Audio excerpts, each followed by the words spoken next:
So I just found a really cool Italian castle just outside of Galatone, Italy.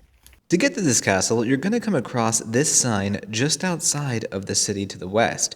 Now, you're not going to really know where to walk. It's this really small farm-looking trail. You're going to just keep on walking down this trail. If it looks like you're walking in the wrong direction, you probably are walking in the right one.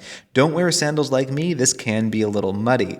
You're going to go to the right at this fork, continue on down this little old farm trail a little further and a little further more past all these beautiful flowers and lots of bees, and you'll come across a gate that looks like this. Now, this castle right now is closed, but this is the main gate. Nevertheless, you get great views of this castle from just outside the main rock wall. Now, what makes this castle so special? Well, this is the Castello di Fulcignano, and I'm not pronouncing that right. I'm absolutely certain. It is an 11th to 12th century fortification that traces its ancestry back to the Norman period when they controlled southern Italy. Normans, remember, are from northwestern France. During the 13th and 14th centuries, this castle was expanded under the Angevins, and all the way up through until the 17th and 19th centuries, it was continuously refortified.